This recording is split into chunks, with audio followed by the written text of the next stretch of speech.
Secret Life of Pets 2 is the sequel to Illumination Entertainment's 2016 The Secret Life of Pets, and basically tells the story of Max meeting another dog. They go off to a farm, and there's other characters like that get their own subplot, like Snowball being a superhero. And yeah, it's kind of hard to describe the plot, but it's kind of how they sum it up on Google and IMDb and all. I have to say, I have to ask Illumination, as I mean, I liked the first one. I remember like really liking it when I came out of it in 2016. I gave it like what, an 8 out of 10 in my original review. I'd probably still give it an 8, maybe even a 7. But to me, I have to ask though, is it really sequel worthy? No, I don't think anyone asked for a sequel. Maybe a fan base that the movie built, but I don't even think it built that much of a fan base like the original Despicable Me did. However, when Illumination decide to make a sequel, it could, you never know, like, why not make it? It could be better, you might have some good ideas. But I have to say, though, Illumination, I think, have become very, very lazy. Despicable Me 3, not that good. Grinch, decent, I guess. But this one, it's entertaining, but very average, yeah. I watched this movie with my good friend Harry Thomas, and he's about to review the movie very soon. To me, we agreed on the same kind of thoughts. I think this movie is the problem is the story, the way the plots are trying to connect. Like, you have a plot over here and then a plot over there, like this, that, like all going around the place. It's like you have two different plots, and it feels like you're watching two movies in one, and they don't connect. They just, like, it doesn't make sense. Like, there's no connection between the two storylines. Like, there's other one with other characters, and then there's other one with these characters, and it doesn't work. It doesn't, like, fit very well. Like, there's no balance of the plot. Like, they don't connect well. Like, there's no stamina between them. Like, you have one plot, like, you need to make them feel connected. Like, I mean, I get that this movie is just for, like, mainly for children, but I mean, at least have a good connected plot. Like, I mean, it's kind of reminds me of Northern North 2 and 3. Well, like, except not as bad in terms of the way that horrible movie's executed, but it kind of reminds me of Infinity War, where Infinity War had two different plots, but that worked. Like, that made sense. Here, not so much. And obviously Infinity War and Endgame are much better movies than the Secret Life of Pets films, but that's not saying, well, I mean, to be fair, yeah, I think we all agree on that. But I mean, I just thought the structure just doesn't work until the third act, well, the climax, until everything connects.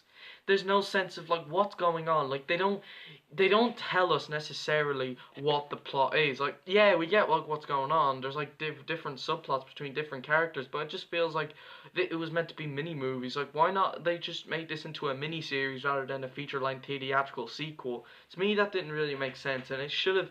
Yeah, I suppose it definitely should have been a theatrical release sequel. That probably would have been a lot better. Not a theatrical release sequel. It should have been mini movies. Sorry about that. It should have been mini movies. Yeah, and I agree. To me, my problem is the plot connection. It doesn't work well. I'm sorry, but it doesn't work. They try too hard with it.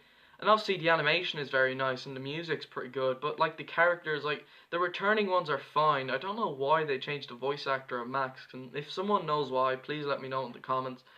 While the acting is very well, it's very well voiced, but I mean, I just think the returning characters, like, you don't learn much to them, and it's probably due to the running time of this movie. Like, the movie's on for like what, an hour and 26 minutes? That's way too short. Like, you really need to make it a little longer. Like, the first one was like what, an hour and 30? I don't know, I can't remember. It's been a while since I saw the first one. I haven't seen it since it came out, but I mean, I just think, like, as a sequel, it should have been like have the same runtime as the original. And this movie just doesn't try. It feels very detached or something. The plots feel detached and not connected as a good story. And I mean, I get that it's a comedy, like I said, but they just don't connect well. And obviously, there's like the new characters like Rooster. He's just your typical strict character, but he's completely wasted. Like, what was the point of having him in the plot?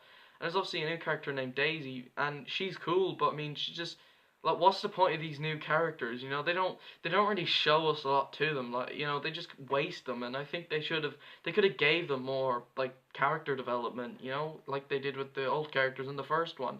Then there's like the villain. Well, I'm sorry if I spoiled it. I'll just say there's a kind of like a villain. and he kind of reminds me of Grimmel. But the only thing that made him cool was that he looks and like sounds like Grimmel, and that's all. You know, obviously he's not as good as Grimmel from How to Train Your Dragon 3: The Hidden World, but I mean, it's just that the only thing that made him cool was that he really reminded me and Harry of Grimmel. It's his voice, I think, reminded me of F. Murray Abraham. And obviously, like, the pet owner gets a husband and has a child. Like, we don't really see much growth on, like, who is this husband? Like, what's going on? I think it would have been better if they used plot development, like, expand on, like, who's the husband? Who's the son? I mean, yeah, we get to see the son, but I mean, there's no character development. And I think the movie kind of needs to just give a bit of development on its characters just to make it like a fun movie. Well, this movie is just for children. It's probably the best animated movie to come out in the summer. I mean, I'd rather go see this than Toy Story 4. But I mean, I'm just saying, you know, if you have kids, take them to see it. But I mean, I'm more excited for Spider-Man Far From Home in July. I'm so excited for Spider-Man Far From Home. This movie was okay. I don't think it's as good as the first one. Well, it's not Illumination's worst, but I think Illumination, they really need to tell a new story. Like, their animation style here is just the exact same as their other movies. Like, bright lighting, you know, same character design, same shapes. Change your style, man. You know, even DreamWorks, Disney, Pixar, Warner Brothers, they have to change of style, and even Sony. And you know, every animated studio tries to change their design and style. Illumination don't do that. I'm sorry, but they need to just change up their style. I'm gonna give the movie a 6.5 out of 10. It's not terrible, but it's just not that great. I mean, it's a good, fun movie, I guess, but it's just, it's the plot. It's the main. It just it doesn't work. But hey, you know, if you love the movie, great. Leave your thoughts down in the comments. See you guys next time, and skadoosh.